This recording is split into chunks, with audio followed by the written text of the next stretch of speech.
want to go over some survival knives, some Mora knives in particular that I carry with me when I'm out on survival courses or living off the land for a few weeks at a time. Most of these I've used over the years. I started using Moras probably back in '88 or '89 back in Michigan. And back then there was kind of the habit of folks carrying them wrapped around their neck, so they'd have them tied, and it's kind of an old Norwegian thing. You see a lot of people at the rendezvous and primitive skills gatherings doing that.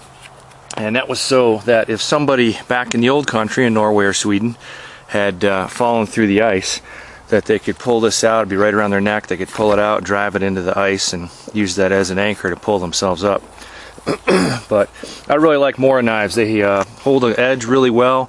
Mora is a town in Sweden, so technically these are pukos. That's the name for them over there. But I'm going to talk about several different types here. If you're going to get one, try and get one that has the full tang. So this one here costs about $50 or $60, holds a good edge. All these hold a really good edge. Full tang, so I can pound on this and use it like an axe for splitting wood and heavy duty material. This one here, in fact, I made this sheath probably 25 years ago, 25 years ago, something like that. It was for a similar type knife, and then I remolded it to fit this Mora when I got it later.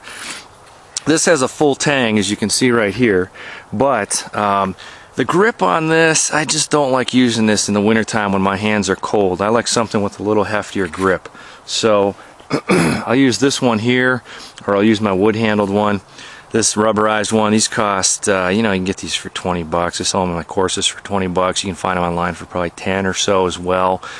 And this is carbon steel, so I can use the back of this for striking a piece of flint or chert or jasper for making the flint and steel fire. The stainless ones here, and by the way, these rubberized ones, the tang is not full. It doesn't go all the way through, so it goes right about to there. And with some people that's an issue. I don't have a problem with these. I've punished these in the field, making bows and butchering animals and the day-to-day tasks of bushcraft, and these things have held up well. For a beginner's knife, this is an excellent training knife. And then when if you get into it or you want to get a better knife, then jump into some of the more traditional looking ones with the full tang. But this one here is stainless. I'll take this with me if I'm going to be going out on the coast, maybe sea kayaking with some friends, or if I'm in an environment that's corrosive. It can be a problem with these other types of blades that aren't stainless. I find this one does not hold as sharp an edge as my carbon steel blades. Cold Steel came out with a version of the Mora knife. I haven't done a lot of field testing with this. I don't really like the straight handle on it that much, and it's got that synthetic stock, that synthetic handle on it, so I tend to like the more traditional wood handles on mine. But you can get these, I think, for about 15 or 20 bucks as well. Here's a smaller version of a Mora knife, of a puko. And this one's got a nice wood handle on it. I think this was about 30 bucks. There's a great site called ragweedforge.com if you're not familiar with that. This guy imports a lot of these blades from the old country and has a beautiful selection of traditional blades. If you're going to get one, get a puko, make sure it's got a really good sheath, and by that I mean not just leather, but this one's got a Kydex insert. On this one, my heavier blade, make sure it has a quality sheath. You don't want this thing poking out and sticking you while you're hiking in the chest or something like that. And a hand injury in the backcountry can turn things into a survival situation right there. So make sure you've got a good quality sheath. This one's okay for general whittling around camping, carving traps. I use this one a lot when I'm in our base camp. I like it. It's lightweight, so I don't have a heavy blade hanging around my neck. This one can be a little heavy at times. But this one also can't take a lot of punishment either, with heavy duty splitting and batoning and that kind of thing. But nice compact little blade here. This is a little trade knife here from the Mountain Man era, Mountain Man style trade knife. I got this. I was doing some work last year with actor Josh Brolin. He was doing some training on desert survival and came out here to take a course. And he was wanted more traditional gear, so I picked up some of this stuff, more the 18th, 19th century trade items, and I like this knife a lot, but the sheath that it came with is just horrendous. So I've got to carve a new, or create a new sheath for this, but it seems to hold a good edge, and I'll have to get back to you on how this one holds up with carving in the field. I haven't done a lot of testing with it, but it sure looks nice. Got that tiger maple handle on there, of course, full tang, and this is a knife that could also take a beating and split a lot of wood and that kind of thing. My heavier duty blade, my Laiku.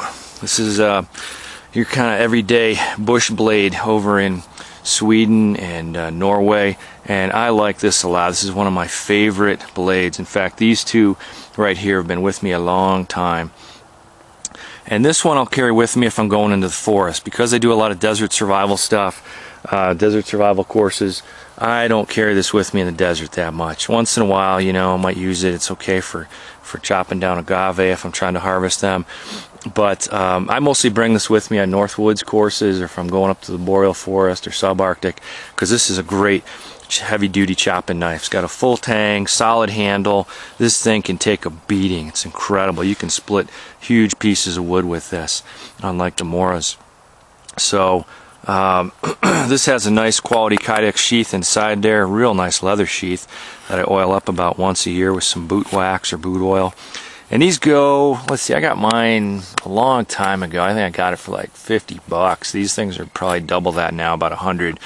And the fellow I mentioned, Ragweed Forge, he sells them. You can look around online. It's Laiku, L-E-U-K-U. That's how you spell it. But beautiful blades. We spend a lot of time in the woods or in the North Country. I'd recommend getting one of those. And then lastly, we've got our multi-tools. There's our Leathermans and Swiss Army knives and that kind of thing. I carry these with me because they've got the nice saw blade on there, and that's great for cutting your notches in your fireboard and doing all the things you need a saw for. If I need to cut a lot of wood, I'll bring a buck saw or a folding pruning saw, one of those gardening type ones. But just for everyday stuff, this is outstanding.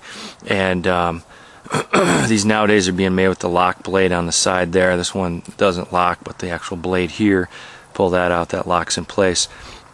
These go for about 20, 25, 30 bucks, depending on what model you get. But get one that has that saw on it. Boy, that's nice to have. Keep in mind that a multi-tool is not a knife. It's a multi-tool. So if you're going to carry one of those, also carry a fixed blade knife of some kind.